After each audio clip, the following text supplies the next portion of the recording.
मैं डिस्कस करूंगा। एक डिस्प्रपोर्शनेशन रिएक्शन बताऊंगा, फिर कॉम्पिटिटिव रिएक्शंस जो होते हैं ऑक्सीडेशन रिडक्शन में, दो अगर ऑक्सीडेशन हो रहे हैं तो दो ऑक्सीडेशन में आसान ऑक्सीडेशन कौन सा है, मुश्किल कौन सा है, ऐसा भी तो पॉसिबल है। एक तो मैंने प्लेनली बोल दिया कि एक ऑक्सीडेशन हो रहा है एक रिडक्शन हो रहा है, लेकिन दो अगर ऑक्सीडेशन है, अलग अलग रिएक्शन किए हमने, easy oxidation difficult oxidation, easy reduction difficult reduction, इसके बेस पर हमने एक सीरीज बना रखी है, उसको हम इलेक्ट्रोकेमिकल सीरीज बोलते हैं। उस इलेक्ट्रोकेमिकल सीरीज की हेल्प से हम सेल कॉन्स्टिट्यूट करते हैं, जो इलेक्ट्रिसिटी प्रोड्यूस करने वाले सेल होते हैं वो सेल हम प्रोड्यूस करते हैं, जिसको गैल्वेनिक सेल बोला जाता है। गैल्वेनिक सेल वो सेल होते हैं जो केमिकल एनर्जी से इलेक्ट्रिकल एनर्जी बनाते हैं। बहुत सारे टाइप के सेल होते हैं, उसमें हम ये जानेंगे आज की क्लास में कि इलेक्ट्रोड्स क्या होते हैं, कैथोड क्या होते हैं, एनोड क्या होते हैं। छोटी क्लास में आपने नाम सुन रखे हैं, नाम सुनने से कोई चीज नहीं आती है। कैथोड एनोड बहुत वास्ट कॉन्सेप्ट है, और उस पे चार्ज क्या होते हैं, कैथोड पे चार्ज पॉजिटिव नेगेटिव कुछ भी हो सकता है, डिपेंड करता है कौन से सेल का है। तो आपने अगर रट रखा है कि इस पर कैथोड पर ये चार्ज होगा, एनोड पर ये चार्ज होगा, तो नहीं। तो मैं फिलहाल जो बात करूंगा आज की क्लास में इलेक्ट्रोकेमिकल सीरीज बताऊंगा। इलेक्ट्रोकेमिकल सीरीज बताने के बाद आपको कैथोड एनोड और उस पर बेस्ड जो एनसीईआरटी में क्वेश्चन दिए हुए हैं उनको हम डिस्कस करेंगे। पहले एक ये बड़ा इंपॉर्टेंट पार्ट है डिस्प्रपोर्शनेशन रिएक्शन। अब जैसे मैंने अभी ये एक रिडॉक्स रिएक्शन दिया आपको, जिंक प्लस कॉपर 2 पॉजिटिव, इसमें जिंक 2 पॉजिटिव बन गया प्लस कॉपर 0 बन गया। तो इस रिएक्शन में इस प्रोसेस को हमने नाम दिया ऑक्सीडेशन, इस प्रोसेस को हमने नाम दिया रिडक्शन। ऑक्सीडेशन अलग मटेरियल का हो रहा है, रिडक्शन अलग मटेरियल का हो रहा है। अगर किसी रिडॉक्स रिएक्शन में जिस कंपाउंड या एलिमेंट या आयन का ऑक्सीडेशन हो रहा है उसी का रिडक्शन हो रहा है, सेम है ये दोनों, ये और ये अगर सेम होते तब ऐसे रिडॉक्स रिएक्शन को हम डिस्प्रपोर्शनेशन क्या। अब ये तो मैंने सिंपलेस्ट इक्वेशन कंसेप्ट समझने के लिए लिखी है, लेकिन जब केमिकल रिएक्शन कॉम्प्लिकेटेड से लिखी होती है तब क्या तरीका होता है, राइट देयर ऑक्सीडेशन नंबर्स, फिर चेक करो किसका ऑक्सीडेशन हो रहा है किसका रिडक्शन हो रहा है। जिसका ऑक्सीडेशन हो रहा है अगर सेम एलिमेंट का रिडक्शन हो रहा होगा या सेम कंपाउंड का रिडक्शन हो रहा होगा तब वो वाला रिडॉक्स रिएक्शन डिस्प्रपोर्शनेशन होगा। सारे डिस्प्रपोर्शनेशन रिडॉक्स रिएक्शन जरूर होंगे, लेकिन सारे रिडॉक्स रिएक्शन डिस्प्रपोर्शनेशन नहीं होंगे। जो सामने लिखा है ये डिस्प्रपोर्शनेशन नहीं है, रिडॉक्स है, ये रिएक्शन रिडॉक्स है, लेकिन ये डिस्प्रपोर्शनेशन नहीं है। क्यों नहीं है, क्योंकि इसको और इसको सेम होना चाहिए था, अगर ये सेम होते तभी ये हो सकता। डन हो गई बात, यहां तक समझ आ गई। अब इसकी डेफिनेशन आप लिखोगे, disproportionation is specific type of redox reaction in which an element from a reaction undergoes both oxidation reduction to form two different product. जैसे एग्जाम्पल के लिए मैं आपको कहता हूं कि कॉपर 1 पॉजिटिव है plus copper 1 positive. Simplest example तो ये है, बाकी जो एग्जांपल दूंगा मैं वो एग्जांपल हैं जो थोड़े से आपको सॉल्व करने पड़ेंगे। एक कॉपर ने इलेक्ट्रॉन दे दिया इसको, मान लो इस कॉपर 1 पॉजिटिव का एक इलेक्ट्रॉन इसके पास चला गया, तो ये वाला कॉपर तो 0 बन जाएगा, इसको इलेक्ट्रॉन मिला, चार्ज खत्म। इस कॉपर पर 2 चार्ज आ जाएंगे एक की जगह, इसने क्योंकि एक इलेक्ट्रॉन दिया। अब यहाँ कॉपर 1 पॉजिटिव से कॉपर 2 पॉजिटिव बनना, ये प्रोसेस है oxidation process. Likewise copper 1 positive से कॉपर 0 बनना, रिडक्शन प्रोसेस। कौन ऑक्सीडाइज हो रहा है, कॉपर 1 पॉजिटिव। कौन रिड्यूस हो रहा है, कॉपर 1 पॉजिटिव। ऑक्सीडाइजिंग एजेंट कौन है, कॉपर 1 पॉजिटिव। रिड्यूसिंग एजेंट कौन है, copper 1 positive. Now this redox reaction is called as disproportionation reaction. बहुत इंपॉर्टेंट है, एनसीईआरटी में क्वेश्चंस भी दिए हुए हैं, इन टेक्स्ट में क्वेश्चंस दिए हुए हैं इसके, और क्वेश्चंस नहीं भी दिए हुए हैं तो आगे जो भी कुछ आप पढ़ोगे उसमें ये बहुत ज्यादा यूज होने वाला कंसेप्ट है। नोट करना है भाई प्लीज आंसर। ये जो मैंने सोल्यूशन, ये एग्जाम्पल बताया है, ये देखने के लिए नहीं है पिक्चर, ये बस आपने इसे देख लिया और बस स्कैन मेमोरी हो। नोट इसलिए करना है, नोट भी कर लिया तो बात पूरी नहीं होती है, उसको घर जाके फिर आज के आज ही करना भी पड़ेगा। समझ आ गया। अब दूसरे एग्जाम्पल से, इसके अलावा हटा दो इसको। एक एग्जाम्पल है हाइड्रोजन पेरोक्साइड। एक और मॉलिक्यूल हाइड्रोजन पेरोक्साइड से रिएक्शन करता है, बनता है H2O एंड O2। इसमें -1 ऑक्सीडेशन स्टेट है। अगर मैं ये मानता हूं, अब ये अपने आप में अलग काम है, हाइड्रोजन पेरोक्साइड में ऑक्सीजन -1 है, ये निकालना आपको सिखा चुका हूं मैं। ये प्रोसेस होगा रिडक्शन प्रोसेस, ये वाला प्रोसेस होगा ऑक्सीडेशन प्रोसेस। -1 से, ये ऑक्सीजन की बात हो रही है, -2 में पहुंचना, नहीं ये उल्टा लिख दिया मैंने, ये प्रोसेस होगा रिडक्शन प्रोसेस। कम हुई है ऑक्सीडेशन नंबर, और -1 से 0 आना होगा ऑक्सीडेशन। जब ऑक्सीडेशन नंबर बढ़ती है तब ऑक्सीडेशन होता है, जब ऑक्सीडेशन नंबर कम होती है -1 से -2। तो ये वाला हाइड्रोजन पेरोक्साइड ऑक्सीडाइजिंग होगा नेचर में, ये वाला हाइड्रोजन पेरोक्साइड नेचर में रिड्यूसिंग होगा। अब इस रिएक्शन को क्यों डिस्प्रपोर्शनेशन बोलोगे? क्योंकि both oxidising and reducing agent are same H2O। तो अगर आपसे क्वेश्चन पूछा जाए व्हाई दिस रिएक्शन इज, कैसे आएगा क्वेश्चन? आपको कई सारे रिएक्शन दे देंगे, उसमें पूछा जाएगा which of the following is disproportionation reaction, तो आपको ऑक्सीडेशन नंबर निकाल के डिसाइड करना होगा, एक बात। दूसरी बात, कैसा क्वेश्चन आएगा? आपसे पूछा जाएगा ये रिएक्शन डिस्प्रपोर्शनेशन क्यों है, तो इसका आंसर आप क्या करोगे? This is disproportionation because both oxidising and reducing agents are same, that is H2O। ठीक हो गई बात, समझ आ गई? एक एग्जांपल, इंपॉर्टेंट एग्जांपल है, भूलना नहीं है, इसको याद रखना है, हटा रहा हूं मैं इसको। दूसरा देखो, सेकंड एग्जांपल है KClO3 जब रिएक्शन करता है,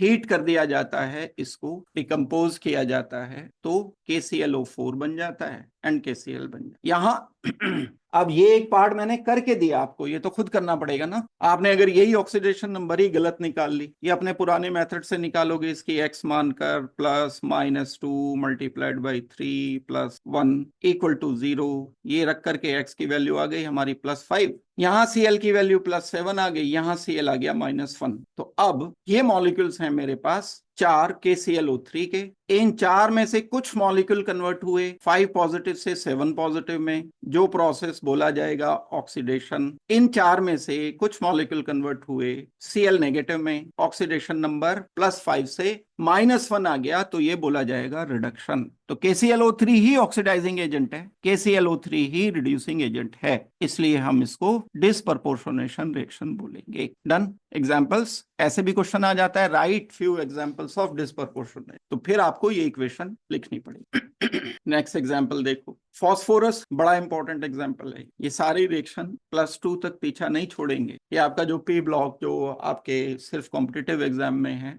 और ना तो +1 में है ना +2 में, उसमें सारे ये आ रहे होते हैं P ब्लॉक से रिलेटेड, उसमें यही पूछते हैं सभी। तो जैसे फॉस्फोरस NaOH H2O, फॉस्फोरस 0, इस पे तो कोई चार्ज नहीं है। यहां जब मैं राइट हैंड पर गया तो ये +1 निकालनी पड़ेगी ऑक्सीडेशन स्टेट। फॉस्फोरस की 2 ऑक्सीडेशन स्टेट हैं, 4 फॉस्फोरस में से कुछ फॉस्फोरस, कुछ क्या 3, 4 में से 3 आ गए ना, ये 3 फॉस्फोरस किसमें कन्वर्ट हुए? +1 में, 0 से +1 ऑक्सीडेशन, और जो बचा हुआ 1 है वो फॉस्फोरस कन्वर्ट हुआ pH3 में, 0 से -3 आना रिडक्शन प्रोसेस। रिडक्शन प्रोसेस में किसने पार्ट लिया? फॉस्फोरस ने। ऑक्सीडेशन में किसने पार्ट लिया? सेम एलिमेंट फॉस्फोरस ने। तो ये डिस्प्रपोर्शनेशन का एग्जांपल। डन। एक ही एग्जांपल याद रखना है, आप हटा दो इसको। क्लोरीन को अगर NaOH कॉन्सेंट्रेटेड के साथ हीट करते, क्लोरीन लिया, NaOH लिया, हीट करने पर ये +5, 0 से +5 में आ गया क्लोरीन, ये प्रोसेस है ऑक्सीडेशन प्रोसेस। ये Cl2 से Cl नेगेटिव में, ये आ गया reduction process. Reduction and oxidation ये दोनों मिला करके रिडॉक्स हैं, लेकिन क्लोरीन का ही ऑक्सीडेशन हो रहा है, क्लोरीन का ही रिडक्शन हो रहा है। तो यहाँ कुल मिलाकर के 6 क्लोरीन एटम्स हैं, इन 6 में से 5 रिड्यूस हुए हैं, 1 ऑक्सीडाइज हुआ है। 6 ना, Cl2 3Cl2, तो 6 क्लोरीन 0 ऑक्सीडेशन स्टेट में, 6 में से 5 ऑक्सीडाइज हुए हैं, 6 में से 1 रिड्यूस हुआ है। तो ये डिस्प्रपोर्शनेशन का एग्जाम्पल है। ये 4-5 एग्जाम्पल आपको अच्छी तरह से याद रखनी पड़े, इंपॉर्टेंट है क्लास 11 के एंड कॉम्पिटिटिव एग्जाम में ऑब्जेक्टिव बन के आएगा इस पर। तो ये एक बहुत सारे टाइप के रिएक्शन होते हैं, बाकियों से रेयर चांस होता है कोई, जैसे कोई रिएक्शन दे दिया कि सब्स्टिट्यूशन रिएक्शन है, मेटल रिप्लेसमेंट रिएक्शन है, वहां से नहीं आते क्वेश्चन, इससे आते हैं, इसलिए मैंने रिडॉक्स रिएक्शन के टाइप्स में से ये वाला टाइप आपको करा दिया। इसके बाद देखोगे आप, नेक्स्ट टॉपिक है, नेक्स्ट पार्ट है competitive electron transfer reaction. Meaning क्या है इसका, मतलब इस हेडिंग का मतलब क्या है? इस हेडिंग का मतलब है कि अगर जिंक इलेक्ट्रॉन देकर जिंक 2 पॉजिटिव बना रहा है, 2 इलेक्ट्रॉन इसने कर दिए, डोनेट कर दिए, और ये प्रोसेस हो गया ऑक्सीडेशन। सेम काम कॉपर भी कर सकता है, कॉपर 2 पॉजिटिव बना सकता है,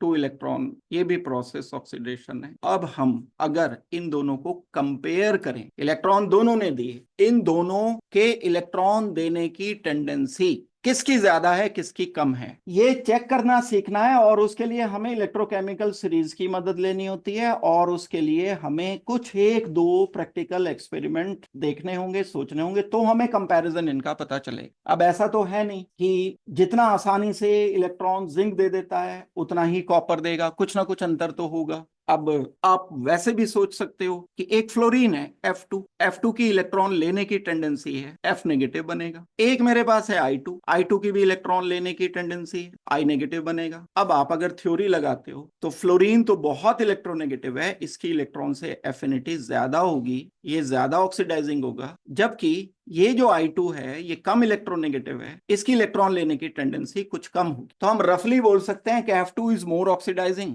and I2 is less oxidising. लेकिन इसमें एक क्वांटिटेटिव कंपैरिजन नहीं हुआ, मतलब मैंने कह दिया F2 ज्यादा है तो कितना ज्यादा है, यानी मुझे कोई न्यूमेरिकल वैल्यू चाहिए जिस वैल्यू की मदद से मैं ये बता सकता हूं कि I2 के कंपैरिजन में F2 इतने गुना ज्यादा ऑक्सीडाइजिंग। तो अब हम इस क्वालिटेटिव कंपैरिजन को क्वांटिटेटिव कंपैरिजन में कन्वर्ट करने के लिए ये सारा कुछ करेंगे जो अभी पढ़े। बात मेरी समझ आ गई? जैसे मैंने यहां बोला कि competitive electron transfer reaction, competitive electron transfer चाहे ऑक्सीडेशन हो चाहे रिडक्शन हो, दोनों के लिए हम पहले कुछ एक्सपेरिमेंट करेंगे, बहुत सिंपल एक्सपेरिमेंट। वो क्योंकि पढ़े नहीं है अभी तो इसलिए हो सकता है लगे कि भाई कौन सा एक्सपेरिमेंट होगा, बहुत कोई रॉकेट वॉकेट बनाना है, कुछ ऐसा एक्सपेरिमेंट हो। बहुत सिंपल से केमिकल रिएक्शंस होंगे, उनको सोचकर फिर उसको हमें क्वांटिटेटिवली एडजस्ट करना होगा। और यही वो वाला पार्ट है जो आपका इलेक्ट्रोकेमिस्ट्री में आगे चल करके यूज होता है। हमने क्या किया, एक जिंक स्ट्रिप ली और उसको कॉपर सल्फेट में डुबो करके रख दिया। कॉपर सल्फेट सोल्यूशन था, CuSO4, मतलब कॉपर 2 पॉजिटिव था और जिंक स्ट्रिप थी, उसको डिप करके रख दिया और फिर ऑब्जर्व किया। प्रैक्टिकल में यही तो होता है कि ऑब्जर्वेशन करना होता है, हमें देखना होता है कि क्या। हम जब इसको, ये है जिंक स्ट्रिप, जब इसे रख करके काफी देर तक छोड़ देते हैं, कॉपर 2 पॉजिटिव ब्लू कलर का कंपाउंड होता है और जिंक 2 पॉजिटिव कलरलेस होता है, इसका कोई कलर नहीं। अब यहाँ जिंक 2 पॉजिटिव तो है नहीं, कॉपर 2 पॉजिटिव है, तो ये सोल्यूशन ब्लू सोल्यूशन होगा। रख करके इसे 2 4 5 10 घंटे के लिए छोड़ देते हैं तो इसका कलर धीरे धीरे धीरे फेडेड होना शुरू हो जाता है, ब्लू से ये कलरलेस की तरफ को चल पड़ा। यहां से आइडिया ये लगा कि ये जो यहाँ जिंक था वो CuSO4 से केमिकल रिएक्शन कर गया और केमिकल रिएक्शन करके ZnSO4 प्लस कॉपर 2 पॉजिटिव बन। दैट मीन्स ये स्पॉन्टेनियसली हो गया। हमें इस बात पे ध्यान देना है कि कोई रिएक्शन खुद से हो रहा है या हमें उसे बाहर से कुछ कंडीशन लगा करके कराना पड़ रहा। तो ये स्पॉन्टेनियस रिएक्शन हो जाता है। जिंक के एटम्स, यहाँ जिंक एटम्स होंगे, वो क्या करते हैं, जिंक के एटम अपना इलेक्ट्रॉन यहीं छोड़कर यहाँ कूद जाते हैं इस सोल्यूशन। यहाँ जैसे ही कूदे तो वो जिंक 2 सोल्यूशन में आएंगे तो आयन की फॉर्म में होंगे, एक्वस कंडीशन में जब आएंगे तो जिंक 2 पॉजिटिव अपने इलेक्ट्रॉन यहीं छोड़ गए तो धीरे धीरे क्या होगा, इस जिंक रॉड पर नेगेटिव चार्ज डेवलप। थोड़ी देर के बाद ये डिसअपियर होना शुरू हो जाता है, ब्लू कलर इसका खत्म होना शुरू हो जाता है। तो एक एक्सपेरिमेंट किया हमने, जब जिंक स्ट्रिप को कॉपर नाइट्रेट या कॉपर सल्फेट में डिप किया, मतलब कॉपर 2 पॉजिटिव में डिप किया, तो थोड़ी देर के बाद जिंक 2 पॉजिटिव में कन्वर्ट होना शुरू हो जाएगा। ये बात हमें कैसे पता चली, क्योंकि उसका कलर डिसअपियर होना शुरू हो गया। ये बात एक और तरह से पता चली, हम इसमें H2S पास करते हैं सोल्यूशन में, बाद में 5 4 6 घंटे के बाद जब ये सारा का सारा कलरलेस हो जाता है तो हम इसमें सोल्यूशन में H2S पास करते हैं। H2S पास करने पर अगर यहाँ ये कॉपर, ये गलत लिखा मैंने राइट हैंड पर ना, कॉपर मेटल होगा, ये सही करना इसे, है ना, सही कर लिया ना इसको, जिंक ने अपने इलेक्ट्रॉन दिए, कॉपर मेटल होगा राइट पर। तो अगर मैं H2S पास करता हूं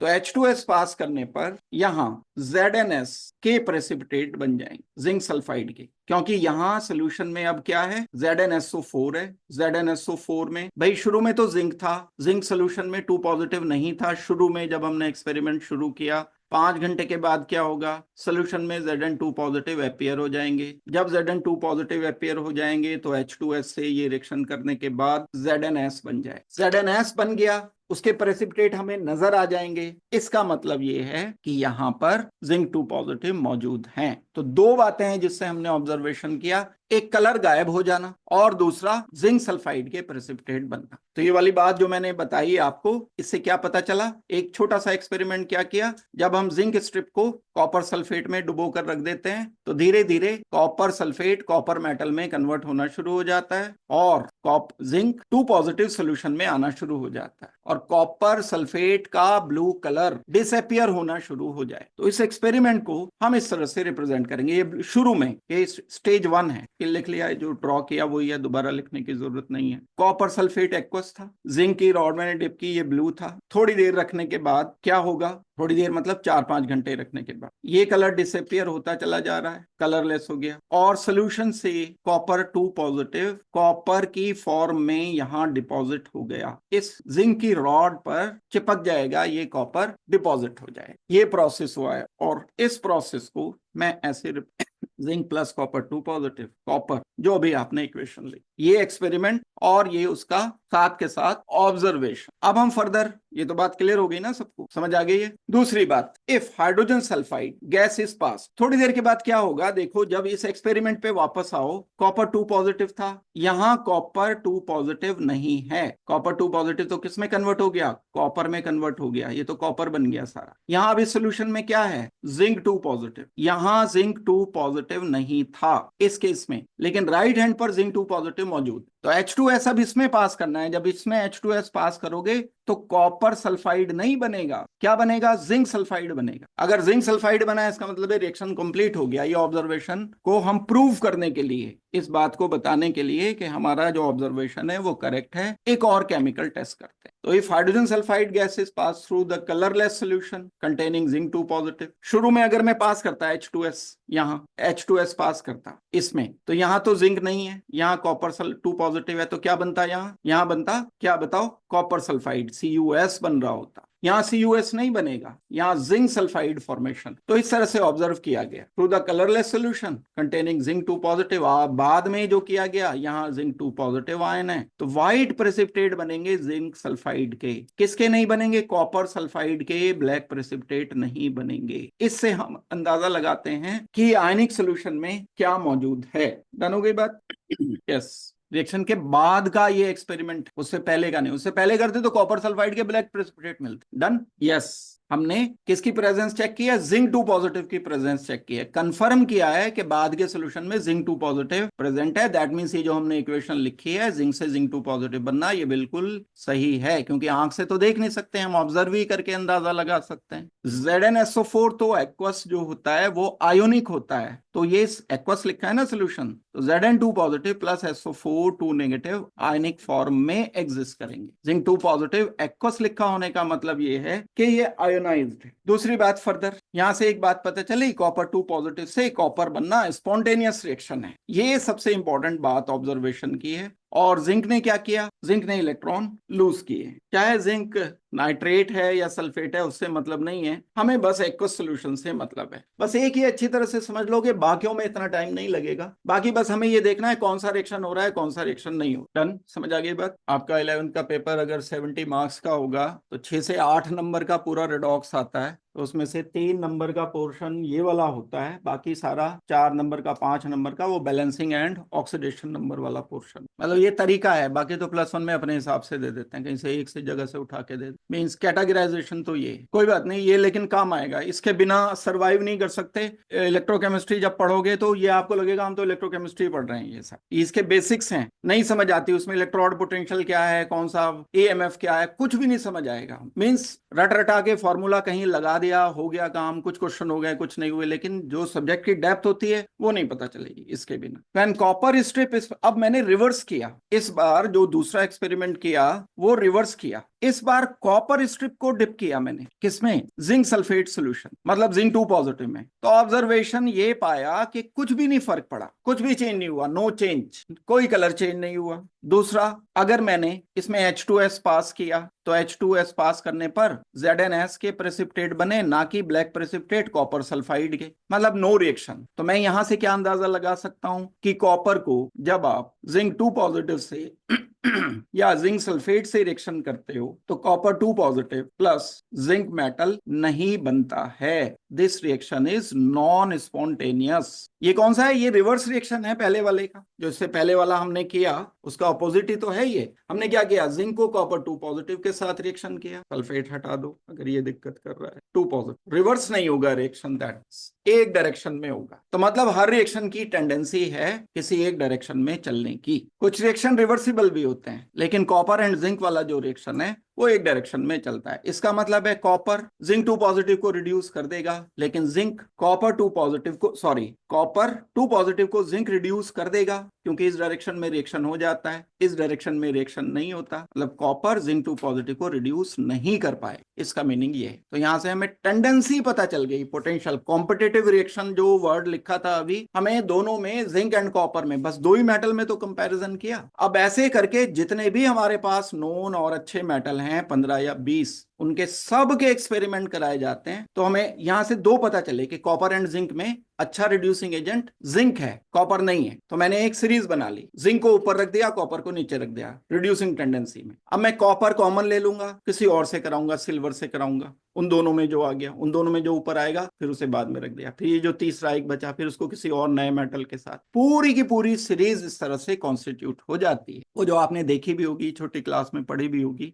एक इलेक्ट्रोकेमिकल सीरीज होती है, उसमें ऑक्सीडाइजिंग एंड रिड्यूसिंग टेंडेंसी लिखी होती है। तो जब मैंने ये रिएक्शन किया, कॉपर को जिंक सल्फेट के साथ रिएक्शन करने पर कोई चेंज ऑब्जर्व नहीं हुआ, और मतलब ये रिएक्शन नॉन स्पॉन्टेनियस रिएक्शन। इस बात का मीनिंग क्या है? इस बात का मीनिंग ये है copper can not reduce zinc 2 positive. इस बात का एक और मीनिंग है, जिंक मेटल, अगर मैंने जिंक लिखा है तो मतलब मेटल लिखा है, is stronger reducing agent than copper. यानी रिड्यूसिंग टेंडेंसी में मैं जिंक को कॉपर से ऊपर रख, ये रिड्यूसिंग टेंडेंसी की बात। रिड्यूसिंग बिहेवियर जिंक का ज्यादा, कॉपर का कम। बस दो एलिमेंट का पता चला। अब मैं कॉपर को सिलेक्ट करके किसी और एलिमेंट को लेकर फिर उन दोनों को कंपेयर कर सकता हूं, तीसरा पता चल जाएगा, फिर उस एलिमेंट को किसी और के साथ। पूरी सीरीज ऐसे बनाई जाती है। जो अभी मैं इलेक्ट्रोकेमिकल सीरीज आपको बताऊंगा वो इसी बेस पर बनाई गई। अब when copper strip is placed in silver nitrate, अब मैंने इस बार क्या किया, सिल्वर नाइट्रेट में कॉपर को डिप करके रखा।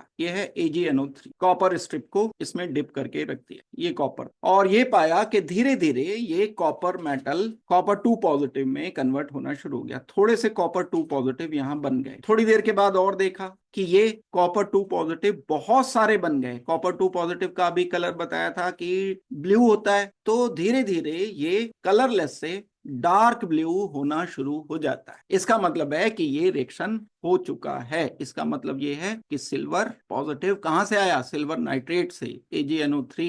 AgNO3 अगर एक्वस लिखा है तो सिल्वर पॉजिटिव सोल्यूशन में है, plus copper is giving you copper 2 positive plus silver metal। ये रिएक्शन होगा, रिवर्स नहीं होगा। तो यहां से मुझे सीरीज में एक और मेटल मिल गया, जिंक सबसे ज्यादा रिड्यूसिंग, फिर उससे कम कॉपर, फिर उससे कम सिल्वर। ये प्रैक्टिकली प्रूव किया रिड्यूसिंग एज। अच्छा, ये तो रिएक्शन है कि एक ही डायरेक्शन में चल रहे हैं, रिवर्स नहीं होगा। अगर कॉपर सल्फेट में सिल्वर की रॉड डिप करके रखोगे तो कोई रिएक्शन नहीं होगा, मतलब रिवर्स नहीं होगा। लेकिन कुछ रिएक्शन ऐसे होते हैं जो दोनों डायरेक्शन में चलते हैं, वो रिवर्सिबल रिएक्शन भी होने पॉसिबल हैं। भाई ऐसा भी तो हो सकता है A is giving you B and B is giving you A। तो ऐसे रिएक्शन, ऐसे केसेस में दोनों मौजूद हों। छोटा सा क्वेश्चन ऐसे ही बना के दे देते हैं कि जब हम सिल्वर नाइट्रेट में कॉपर को डिप करके रखते हैं तो सॉल्यूशन का कलर कैसे चेंज होता है। दूसरा क्वेश्चन लॉजिकल, क्यों चेंज होता है? क्योंकि सिल्वर की रिड्यूसिंग टेंडेंसी कॉपर से कम है। कॉपर रिड्यूस कर देता है किसको, सिल्वर 1 पॉजिटिव। रिवर्स नहीं होगा, रिवर्स नहीं हुआ मतलब इसकी रिड्यूसिंग टेंडेंसी कम, इसकी रिड्यूसिंग टेंडेंसी ज्यादा। ये रिवर्स वाला नहीं हुआ रिएक्शन, तो इसीलिए मैंने सिल्वर को नीचे लिखा है कॉपर। इलेक्ट्रोकेमिकल सीरीज, जो इलेक्ट्रोकेमिकल सीरीज बनती है वो मेटल से ना बना के उनके आयन से बनाते हैं। मेटल से भी बना सकते हैं लेकिन उनके कॉरेस्पॉन्डिंग आयन से बनाई जाती है। डन, नोटेड, समझ में आ गया? हटा दो। अब कॉपर को सिल्वर नाइट्रेट के साथ अगर हम रखते हैं तो कोई इंपैक्ट नहीं पड़ता। अभी वही बात हो गई, रिवर्स नहीं होगा, दैट मींस ये अपोजिट डायरेक्शन में स्पॉन्टेनियस। अभी मैंने ये लिखा ना, ये रिएक्शन इस डायरेक्शन में तो हो रहा है, राइट लगाया हुआ है इधर। लेकिन कॉपर 2 पॉजिटिव को, कॉपर को अगर मैंने सिल्वर नाइट्रेट में रखा तो हो गया रिएक्शन, लेकिन सिल्वर को कॉपर नाइट्रेट में रखोगे तो रिएक्शन नहीं होगा। इसका मतलब क्या पता चला कि कॉपर सिल्वर से ज्यादा रिड्यूसिंग है। तो मतलब ये लिखना चाहो तो लिख लो, अदरवाइज लिख तो लिया ही ये रिएक्शन हमने। Oxidising copper, silver 1 positive is more oxidising than copper 2 positive. Copper is more reducing than silver. इससे क्या डिपिक्ट होता है, copper is more reducing than silver. एक बात ये पता चली। दूसरी बात क्या पता चली, silver 1 positive is more oxidising than copper 2 positive. भाई इसने इलेक्ट्रॉन लिया इसकी इलेक्ट्रॉन देने की टेंडेंसी तो ये रिड्यूसिंग, इसकी इलेक्ट्रॉन लेने की टेंडेंसी ज्यादा तो ये ऑक्सीडाइजिंग। जो इलेक्ट्रॉन लेता है वो ऑक्सीडाइजिंग एजेंट होता है। तो किसके कंपैरिजन में सिल्वर पॉजिटिव, कॉपर रिवर्स नहीं हो रहा है, तो मतलब कॉपर 2 पॉजिटिव कम ऑक्सीडाइजिंग है किससे, सिल्वर 1 पॉजिटिव से। तो ये दो बातें आपको पता चली। तो छोटे छोटे क्वेश्चन ऑब्जेक्टिव में कैसे डाल देते हैं, 2 या 3 वो दे देंगे आपको आयन, कौन सा रिएक्शन होगा कौन सा रिएक्शन नहीं होगा, बिना वैल्यूज के भी दे देते हैं। और वैल्यूज अगर दे देंगे तो वैल्यूज के अकॉर्डिंग मैं भी आपको बताऊंगा कि कैसे करना। डन हो गई बात। ये तो वो रिएक्शन है जो एक डायरेक्शन में है, लेकिन बहुत सारे रिएक्शन ऐसे भी हैं जो दोनों डायरेक्शन में होते हैं। जैसे मैं अभी आपको बता रहा था कि ए है, ए से बी बन गया, बी से फिर वापस ए। अब दोनों डायरेक्शन के रिएक्शन वाला भी एक एग्जांपल जिसमें बड़ा माइनर सा डिफरेंस होता है oxidizing and reduce. That means मैं कह सकता हूं कि कोई a molecule approximately same reducing behaviour रख रहा है बी के या ऑक्सीडाइजिंग बिहेवियर रख, ऐसा भी पॉसिबल है। ऐसे कौन से हैं, एक एग्जांपल उसका भी है, ये बिल्कुल जो एनसीईआरटी में वो करा रहा हूं, एनसीईआरटी में ये ही एग्जांपल एज इट इज, यही डायग्राम दे करके बनाए। हटा दूं, यहां तो इक्विलिब्रियम ग्रेटली फेवर्स इन टुवर्ड्स प्रोडक्ट। क्या मतलब है इस बात का, रिएक्शन इज स्पॉन्टेनियस, ये वर्ड याद रखने पड़ेंगे। रिएक्शन स्पॉन्टेनियस होने का मतलब है सिर्फ फॉरवर्ड डायरेक्शन में हो रहा है, मतलब एरो जिस साइड लगा हुआ है बस उधर होगा, रिवर्स नहीं होगा। लेकिन इक्विलिब्रियम फेवर्ड फॉरवर्ड डायरेक्शन में नहीं होगा, तो दोनों डायरेक्शन वाले हम रिएक्शन सोच सकते हैं। It means reaction is spontaneous in forward direction. मान तो सकते हैं इक्विलिब्रियम की वैल्यू अगर मान लो एक ही डायरेक्शन में हो रही है तो के की वैल्यू कैसी होगी, बहुत बहुत ज्यादा होगी। तो हमने एक रेंज बना रखी थी कि अगर 10⁻³ से ज्यादा आ जाएगी तो हम बोलेंगे कि रिएक्शन फॉरवर्ड हो रहा है। बस वही वाली बात है, तो दुनिया का कोई भी रिएक्शन लोगे कुछ ना कुछ 10⁻⁻10 आ गई मान लो रिवर्स की वैल्यू, तो ऐसे नहीं कंसीडर करते। ऐसा थोड़ा ही है कि बिल्कुल कैटेगोरिक ले लोगे कि एक सिंगल आयन भी नहीं होगा कन्वर्ट। ये वैल्यूज के अकॉर्डिंग, यानी जो हमने स्टेटिस्टिक ले रखा है 10⁻³ वैल्यू आ जाती है तो हम बोल देते हैं कि बस फॉरवर्ड डायरेक्शन में हो रहा है। इसका मतलब है, और क्लियरली बोला भी है, equilibrium greatly favours in forward. Greatly favours मतलब के की वैल्यू काफी ज्यादा है फॉरवर्ड डायरेक्शन। और इक्विलिब्रियम का भी रिलेशन है इस चैप्टर से, इलेक्ट्रोकेमिस्ट्री से, अभी नहीं आएगा +1 में। इक्विलिब्रियम का भी रिलेशन है, इवन थर्मोडायनेमिक्स का भी रिलेशन है, डेल्टा जी भी कैलकुलेट किया जाता है, के भी कैलकुलेट किया जाता है इससे। तीसरा, एक मेटेलिक कोबाल्ट को अगर हम निकल सल्फेट सॉल्यूशन में रखते हैं, मेटेलिक कोबाल्ट मतलब CO, स्मॉल ओ लिखना, कैपिटल लिख दोगे तो कार्बन मोनोऑक्साइड हो जाएगा। किस में रखते हैं, निकल सल्फेट में, NiSO4 में। तो ये रिएक्शन दोनों डायरेक्शन में होता है, इसको आप ऐसे लिख सकते हो, बोथ निकल 2 पॉजिटिव। जब हम एक्सपेरिमेंट करते हैं तो both nickel 2 positive and cobalt 2 positive are present at moderate concentration. तो यहां से हमें अंदाजा लग जाएगा कि ये रिएक्शन ना तो प्रोडक्ट की तरफ फेवर्ड है ना रिएक्टेंट की तरफ फेवर्ड है। और ये सब जानने का हमारा मकसद क्या है, हमारा जानने का मकसद है कि हमें ये पता चल जाए कि कौन ज्यादा रिड्यूसिंग है कौन ज्यादा ऑक्सीडाइजिंग है। ये वाली लाइन आपके काम की इलेक्ट्रोकेमिकल सीरीज पर आ गया है। So comparing above examples we need to make metal activity series. जो मैंने पहले बता दी आपको, जिंक ऊपर आ गया, फिर उससे नीचे कॉपर, उससे नीचे सिल्वर, उससे नीचे निकल, ऐसे करते हैं। कर दो भाई, यहां तक जो बताया है समझ आ गया है सारा। अब इसी के बेस पर हम एक इलेक्ट्रोकेमिकल सेल कॉन्स्टिट्यूट करेंगे जिसे हम डेनियल सेल बोलते हैं, गैल्वेनिक सेल। अभी बताया, तो बताया नहीं अभी, 2-3 नहीं, मैंने क्वेश्चन बताया बिल्कुल हर बीच बीच में। क्वेश्चन मैं कराऊंगा भी, जो क्वेश्चन इन पर बेस्ड होंगे वो क्वेश्चन मैं कराऊंगा भी। स्पीड बढ़ा लो तेजवीर, जिस स्पीड से मोटरसाइकिल चलाते हो उस स्पीड से लिखो। यहां तक समझ आ गई आपको बात। अब हम आते हैं रेडॉक्स रिएक्शंस। यही रेडॉक्स रिएक्शन जो हमने किए हैं इलेक्ट्रॉन लूज करने के, इलेक्ट्रॉन गेन करने के, and electrode process. Electrons produce at anode due to oxidation of zinc travel through the external circuit to the cathode where these reduce the copper ion। ये समझने के लिए आपको छोटे से सेटअप को एक को समझना हो। यहां से अभी तक जो हमने किया वहां से हमने अंदाजा ये लगा लिया कि जिंक की रिड्यूसिंग टेंडेंसी कॉपर से ज्यादा है। अब हमने सोल्यूशन में जो आयंस लिए थे उन्हें थोड़ा सा चेंज किया। होता क्या है वो आपको देखना है। मैंने यहाँ जिंक रॉड को डिप किया, चेंज कर दिया मैंने, ये कॉपर सल्फेट नहीं है, जिंक सल्फेट है, ये ध्यान देने की बात है। पहले वाला नहीं है, मैं दो को कंपेयर कर रहा हूं, तो उन्हीं के कॉरेस्पॉन्डिंग आयन में यानी जिंक एंड जिंक 2 पॉजिटिव में मैं टेंडेंसी चेक करूंगा। किसी एक दूसरे बीकर में मैंने कॉपर की एक रॉड ली, इस कॉपर की रॉड को मैंने डिप किया कॉपर सल्फेट में। ये वाली बात अगर समझ आ गई तो आपको फिर इलेक्ट्रोकेमिस्ट्री में कोई भी दिक्कत नहीं आएगी। कॉपर 2 पॉजिटिव सोल्यूशन में या CuSO4 सोल्यूशन में डिप किया। यहां तक समझ गए हो मेरी बात अच्छी तरह से? यस, कॉपर सल्फेट नहीं लिया। एक बात जानकर चेक करके कि जिंक की टेंडेंसी इलेक्ट्रॉन देने की ज्यादा है कॉपर के कंपैरिजन में, आपस में कंपैरिजन किया, ये जान के एक नया एक्सपेरिमेंट किया। डन। इसको मैंने जिंक को जिंक 2 पॉजिटिव में डुबोया, कॉपर को कॉपर 2 पॉजिटिव में डुबोया। इसकी टेंडेंसी इलेक्ट्रॉन देने की ज्यादा है, इसकी टेंडेंसी इलेक्ट्रॉन देने की कम है। तो यहां पर इनफैक्ट जो प्रैक्टिकली ऑब्जर्वेबल एक फिनोमिनन होता है, ये जिंक के जो एटम्स होते हैं, ये जिंक के एटम्स सोल्यूशन में आकर के जिंक 2 पॉजिटिव में कन्वर्ट हो जाएंगे, क्योंकि इनकी इलेक्ट्रॉन डोनेट करने की टेंडेंसी। ऐसा कब होगा? अभी नहीं, मैं वायर को कनेक्ट करूंगा यहां, तब की बात होगी ये। अभी फिलहाल मैं वायर को कनेक्ट किए बिना ये प्रोसेस बता रहा हूं। जिंक 2 पॉजिटिव में कन्वर्ट हो, अब जिंक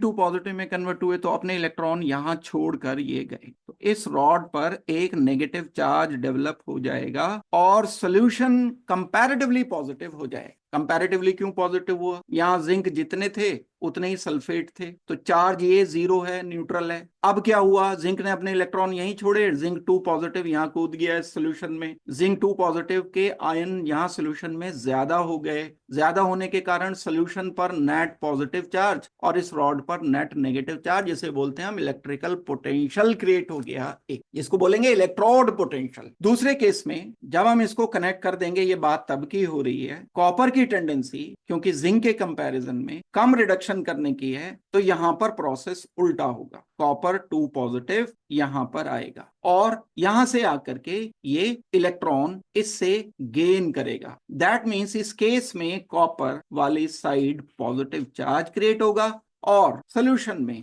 यहां नेगेटिव चार्ज अपीयर है। दैट मींस यहां कौन सा फिनोमिनन हुआ? Copper gaining 2 electron, copper 2 positive gaining 2 electron, giving copper 0 solid. यहां कौन सा फिनोमिनन हुआ? Zinc 2 positive, zinc metal losing 2 electron, giving zinc 2 positive plus 2 electron. ये इलेक्ट्रॉन कौन से यहीं पर रह गए? ये इलेक्ट्रॉन जो बाद में जब आप इसको जोड़ दोगे वायर को, यहां से ये 2 इलेक्ट्रॉन चलकर इधर आएंगे। मैंने इमेजिन कर लिया कि ये पॉजिटिव था जब इन्हें कनेक्ट नहीं किया, और एक कॉन्सेप्ट बनाया थ्योरेटिकली कि ये कॉपर रॉड जो है वो फिलहाल पॉजिटिव हो गई। दैट मीन्स एक इलेक्ट्रोड पोटेंशियल क्रिएट हो गया। तो अब यहां से एक डेफिनेशन आपको ये जाननी पड़ेगी कि इलेक्ट्रोड पोटेंशियल क्या होता है। जब कभी किसी मेटल की रॉड को उस मेटल के आयन के सोल्यूशन में डिप करते हो, तब उस मेटल पर या तो पॉजिटिव या नेगेटिव चार्ज अपीयर हो जाता है। इस पॉजिटिव एंड नेगेटिव चार्ज के अपीयरेंस से जो डिफरेंस आया है सोल्यूशन में एंड मेटल में, इसको बोलते हैं हम इलेक्ट्रोड पोटेंशियल। ये एक बिल्कुल थ्योरेटिकल कंसेप्ट इसलिए बनाया ताकि हम वैल्यूज को कैलकुलेट कर सके। तो इलेक्ट्रॉन यहां से सोल्यूशन में नहीं जाएंगे, इसी रॉड पर रहेंगे। ये नेगेटिव हो गई रॉड, ये पॉजिटिव हुई। अब अगर मैं आपसे बोलता हूं कि मैं इसको किसी वायर से, सोल्यूशन के बाहर किसी वायर से मैंने जोड़ दिया इसे, तो ये इलेक्ट्रॉन इधर जाने की कोशिश करेंगे, इलेक्ट्रॉन तेजी से इधर रन करेंगे। और किसी वायर में जब इलेक्ट्रॉन रन करते हैं तो क्या होता है? फ्लो ऑफ करंट होता है। दैट मीन्स हमने केमिकल रिएक्शन से करंट प्रोड्यूस कर दी। केमिकल रिएक्शन से करंट तब प्रोड्यूस किया जा सकता है जब दो रॉड्स एक दूसरे के कंपैरिजन में एक ज्यादा रिड्यूसिंग हो, एक ज्यादा ऑक्सीडाइजिंग हो या कम रिड्यूसिंग हो। इन दोनों को हम उसके कॉरेस्पॉन्डिंग सोल्यूशन में डिप करके रखें। मतलब दो अलग अलग होने चाहिए, एक पर पॉजिटिव आए, एक पर चार्ज नेगेटिव आए। जिस पर पॉजिटिव आएगा और जिस पर नेगेटिव आएगा उसको अगर हम एक वायर से जोड़ देंगे तो उनमें इलेक्ट्रॉन का फ्लो इसलिए हो जाएगा क्योंकि उन दोनों प्लेट पर एक पर पॉजिटिव था, एक पर नेगेटिव था। और क्या रिजल्ट निकलेगा? इलेक्ट्रॉन का फ्लो होना शुरू हो जाएगा। और इलेक्ट्रॉन का जो फ्लो हुआ है इसको हम मेजरमेंट कर सकते हैं प्रैक्टिकली। यहां पर अगर मैं कोई एक बल्ब लगा देता हूं या कोई एक, इसको मेजरमेंट करने के लिए इलेक्ट्रिसिटी को कि कितनी है यहां पर, तो उस इलेक्ट्रिसिटी का मेजरमेंट मैं कर लूंगा। एक्चुअल पिक्चर इसकी देखने में ऐसी नजर आएगी। ये जो मैंने दो अलग अलग बीकर में बनाया, जब हम इसे पूरी तरह से जोड़ देंगे, इस सारे में मैंने आपको ये बताया कि जिंक सल्फेट सोल्यूशन में जिंक रॉड को मैंने डिप कर दिया। जिंक की अपनी इलेक्ट्रॉन देने की टेंडेंसी ज्यादा है, कॉपर की इलेक्ट्रॉन देने की टेंडेंसी कम है जिंक के कंपैरिजन में। तो जिंक के एटम्स जब हम इन दोनों को कनेक्ट करेंगे वायर से, तब एक फ्लो चलेगा इलेक्ट्रॉन का। उसमें क्या चलेगा, जिंक के एटम अपने इलेक्ट्रॉन यहीं छोड़कर यहाँ जिंक 2 पॉजिटिव बना देंगे। यही बात मैंने अभी आपको बताई। यहाँ रिवर्स होगा, कॉपर 2 पॉजिटिव के आयंस इस मेटल रॉड के पास आएंगे और इस मेटल रॉड से इलेक्ट्रॉन लेकर कॉपर मेटल में कन्वर्ट हो जाएंगे। ये कॉपर मेटल यहाँ डिपॉजिट हो जाए, तो जब ये इलेक्ट्रॉन इससे ले लेंगे इस कॉपर रॉड से, तो मैं इमेजिन कर सकता हूं, थोड़ी देर के लिए मान सकता हूं कि ये कॉपर रॉड पॉजिटिव हो जाएगी। जब किसी से एक इलेक्ट्रॉन निकल जाता है, उस पर पॉजिटिव चार्ज आ जाता, मान लो ए है ये, तो ए पॉजिटिव बन जाए। ये पॉजिटिव चार्ज हम माइक्रोस्कोपिक लेवल पर भी सोच सकते हैं। बिल्कुल माइक्रोस्कोपिक लेवल पर अगर सोचें हम, तो इस तरह से इमेजिन कर सकते हैं। इसको डैनियल सेल बोलते हैं, मैं अभी बताता हूं आपको। डैनियल सेल हम इसको तब बोलेंगे जब हमने किसी गैल्वेनिक सेल में यानी इलेक्ट्रोकेमिकल सेल में मेटल जिंक यूज किया है एंड कॉपर यूज किया है, कॉपर एज कैथोड यूज किया है, जिंक एज एनोड यूज किया है, तब उस सेल को डैनियल सेल बोला जाता है। तो ये एक पिक्चर देखो, ये माइक्रोस्कोपिक लेवल पर है। मतलब यहाँ क्या होता होगा, जिंक के एटम्स हैं इस जिंक रॉड में, जिंक की प्लेट में जिंक के एटम्स लगे हुए हैं। ये जिंक का एटम अपना इलेक्ट्रॉन यहीं छोड़कर, ये इलेक्ट्रॉन यहाँ छोड़ दिया, यहाँ नेगेटिव चार्ज अपीयर हो गया, ये आगे सोल्यूशन में जिंक 2 पॉजिटिव। जब ये जिंक 2 पॉजिटिव सोल्यूशन में आ गए, तो यहाँ चार्ज नेगेटिव शो कर दिया गया, एनोड पर नेगेटिव चार्ज है। दूसरी तरफ रिवर्स हुआ, क्योंकि जिंक के कंपैरिजन में कंपैरेटिव चल रहा है, ये एक के रेस्पेक्ट में दूसरे को हम कॉन्सेप्चुलाइज कर रहे हैं। जिंक की इलेक्ट्रॉन देने की टेंडेंसी ज्यादा है, कॉपर की इलेक्ट्रॉन डोनेट करने की टेंडेंसी के कंपैरिजन में कॉपर कम इलेक्ट्रॉन डोनेट कर सकता है, जिंक ज्यादा कर सकता है। तो मैं बोल सकता हूं कि कॉपर की इलेक्ट्रॉन देने की टेंडेंसी यहां पर इसकी जिंक की इलेक्ट्रॉन देने की टेंडेंसी ज्यादा है। तो यहां कॉपर 2 पॉजिटिव है सोल्यूशन में, यहां कॉपर मेटल है, तो इधर वाला प्रोसेस नहीं होगा कि कॉपर अपने इलेक्ट्रॉन यहीं छोड़कर कॉपर 2 पॉजिटिव में आ जाए, क्योंकि इन दोनों में कॉम्पिटिशन चलेगा। क्योंकि वायर से जोड़ दिया हमने, बाद में वायर से जब जोड़ दिया, तो ये कॉपर 2 पॉजिटिव यहां पर आकर इस रॉड से इलेक्ट्रॉन ले लेगा,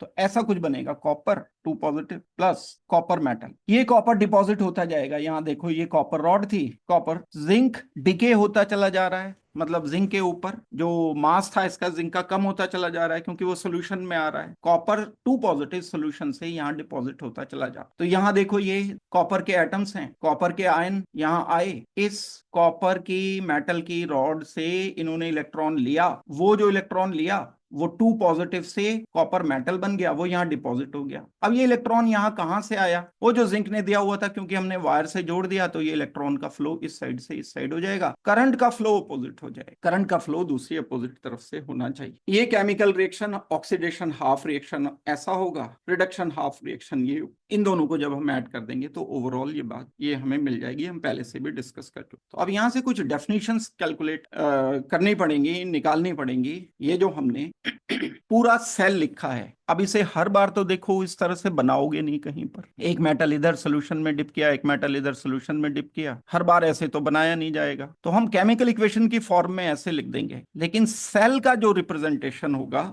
वो सेल का रिप्रेजेंटेशन इस तरह से किया जाएगा। ZnS मतलब ये लिखा है मैंने लेफ्ट में, तो लेफ्ट वाले बीकर में जिंक को डिबो रखा है, एक डैश लगाया, किस में डुबो रखा है, जिंक सल्फेट में, जिंक 2 पॉजिटिव में। इस जिंक सल्फेट की जगह मैं जिंक 2 पॉजिटिव भी लिख सकता हूं। फिर ये यहां पर 2 लाइन लगाई, 2 लाइन किस लिए लगाई, सॉल्ट ब्रिज के कारण। जब यहां डिसबैलेंस हो जाएगा चार्जेस का, तो एक सॉल्ट ब्रिज जोड़ रखा है, देखो पहले वाली डायग्राम में ये सॉल्ट ब्रिज जोड़ा है। यहां जब एक्सेस ऑफ Zn2 पॉजिटिव हो जाएंगे, तो यहां से इसे मैनेज करने के लिए Cl नेगेटिव इसको मिल जाएंगे इस ट्यूब से, और यहां इसको K पॉजिटिव इसे एक्स्ट्रा मिल जाएंगे इस ट्यूब से। तो उसका रिजल्ट क्या निकलेगा, बैलेंस रहेगा। इलेक्ट्रिकल न्यूट्रलिटी मेंटेन रखने के लिए सॉल्ट ब्रिज लगाया जाता है। तो ये जो 2 लाइनें शो की गई हैं, ये वाली 2 लाइनें, ये सॉल्ट ब्रिज हैं, सॉल्ट ब्रिज बोली जाती। फिर ये राइट हैंड पर आएगा, राइट हैंड पर हमें लिखना है कॉपर सल्फेट से यानी कॉपर 2 पॉजिटिव से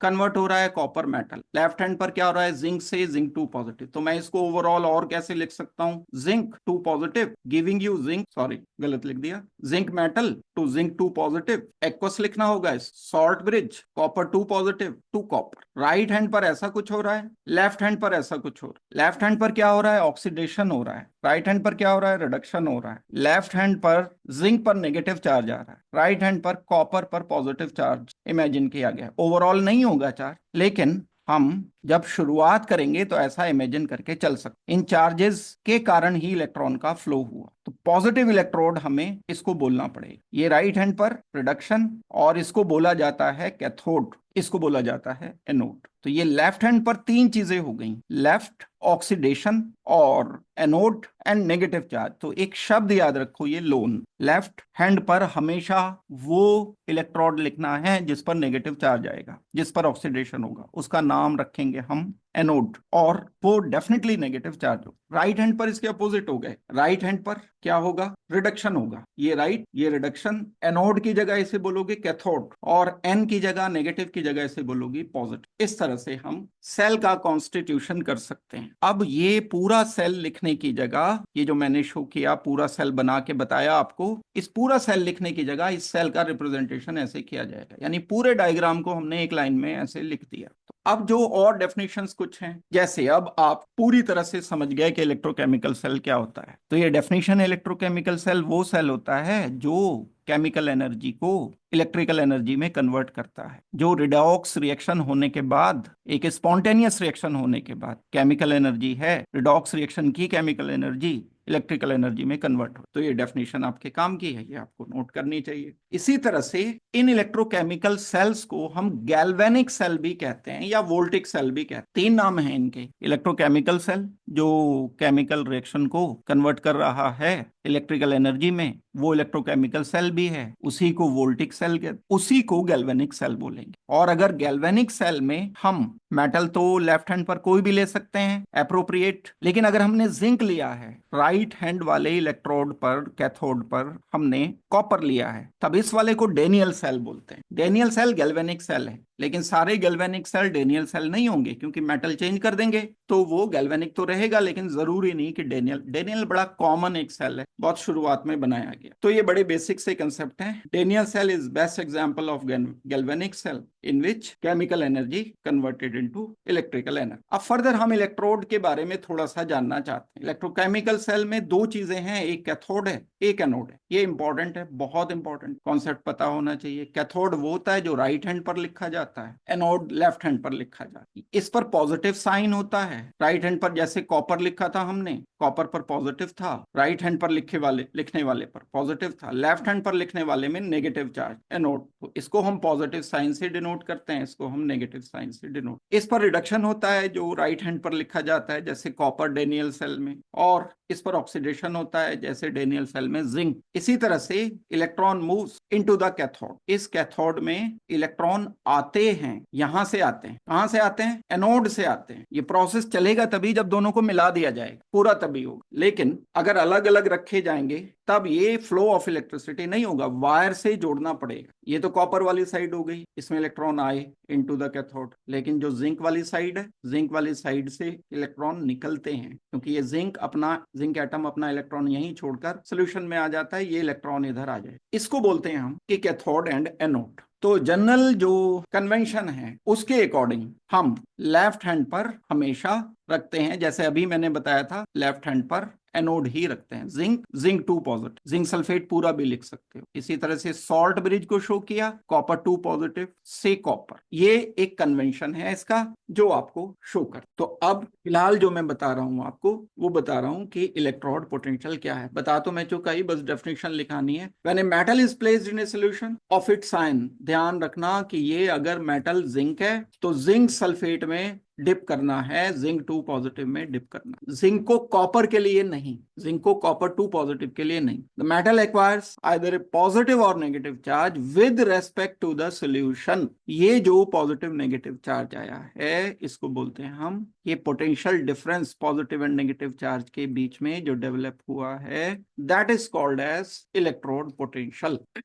क्या ये इलेक्ट्रोड पोटेंशियल हमारे काम का है? किस काम का है? सेल बनाने के लिए। लेकिन कंडीशन है, इसको स्टैंडर्डाइज करना पड़ेगा। आपने एक सेल बनाया, उसमें जिंक को डिप कर दिया, जिंक सल्फेट में जिसकी मोलैरिटी थी 1, मैंने बनाया उसकी मोलैरिटी 2 थी, किसी और ने बनाया उसकी मोलैरिटी 0.1 थी। तो यानी इलेक्ट्रोड पोटेंशियल क्योंकि बहुत सारे फैक्टर पर डिपेंड करता है, आपने अलग टेम्परेचर पर, मैंने अलग टेम्परेचर पर, अलग अलग हो जाएगा। तो स्टैंडर्डाइज करने के लिए इन एक्सटर्नल फैक्टर्स को फिक्स करना पड़ेगा हमें।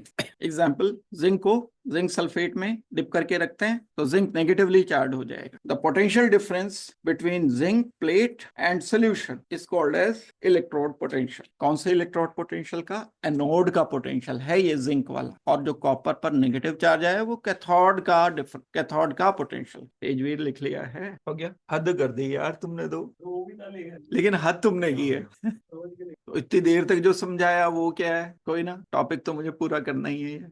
लिख लो, इलेक्ट्रोड पोटेंशियल डिपेंड्स, ये इलेक्ट्रोड पोटेंशियल 3 बातों पर डिपेंड करता है, nature of electrode, concentration and temperature. अगर हम इन तीनों को फिक्स कर दें, इसको, इसको और इसको, टेम्परेचर रूम टेम्परेचर रखें, कॉन्सेंट्रेशन 1 मोलर रख लें, मेटल को एक फिक्स रख लें, तो उस मेटल के लिए जो इलेक्ट्रोड पोटेंशियल होगा वो बोला जाएगा कि ये स्टैंडर्ड इलेक्ट्रोड पोटेंशियल। जो स्टैंडर्ड इलेक्ट्रोड पोटेंशियल है वो डेफिनेशन है आपके काम की, डायरेक्ट नहीं कर सकते थे उसके लिए। स्टैंडर्ड इलेक्ट्रोड पोटेंशियल के लिए इलेक्ट्रोड पोटेंशियल भी पता होना चाहिए, ये डेफिनेशन आपसे पूछी जाएगी। पहले इसके टाइप लिख लो, 2 टाइप के होंगे, एक ऑक्सीडेशन वाला, एक रिडक्शन वाला है। बस जस्ट ऑक्सीडेशन एंड रिडक्शन इसके टाइप। टेंडेंसी, क्या मतलब है ऑक्सीडेशन पोटेंशियल का? Tendency of getting oxidize, tendency of getting reduced. यानी reduction potential and oxidation potential 2 अलग अलग टाइप के पोटेंशियल होते हैं। इलेक्ट्रोड पोटेंशियल, कैथोड का अलग, एनोड का अलग। एनोड का क्या होगा? ऑक्सीडेशन, एंड एनोड का क्या होगा? कैथोड का क्या होगा? रिडक्शन, एंड एनोड का होगा ऑक्सीडेशन। जो प्रोसेस होते हैं। इस बार तो लगा दी स्पीड, नजर आ रहा है। एनसीईआरटी है किसी के पास? डन। ये क्वेश्चन आपको मिलेगा कि define standard electrode potential. Electrode potential की जगह स्टैंडर्ड इलेक्ट्रोड पोटेंशियल, वो इलेक्ट्रोड पोटेंशियल जो 1 मोलर सोल्यूशन में रूम टेम्परेचर पर चेक किया जाता है किसी मेटल के लिए, स्टैंडर्ड इलेक्ट्रोड पोटेंशियल कहलाता है। E0 से रिप्रेजेंट करते हैं, E के साथ, E मतलब इलेक्ट्रोड पोटेंशियल, या नॉट लिख दिया मतलब ये स्टैंडर्ड। नॉट लिखा है तो टेम्परेचर फिक्स है, कॉन्सेंट्रेशन फिक्स है सोल्यूशन। कहने का मेरा मतलब ये है कि अगर जिंक को आप जिंक 2 पॉजिटिव में डिप कर रहे हो तो जिंक 2 पॉजिटिव का जो कॉन्सेंट्रेशन है वो तो अलग अलग हो सकता है ना। ये कॉन्सेंट्रेशन हमेशा आपको 1 मोलर लेना होगा अगर आप स्टैंडर्ड इलेक्ट्रोड पोटेंशियल चेक कर रहे हो तो। आगे बात समझ, तभी ये तो कांस्टेंट होगा ना, फिक्स होगा। इतना ही करेंगे आज की क्लास में। होमवर्क नोट करो अगली क्लास।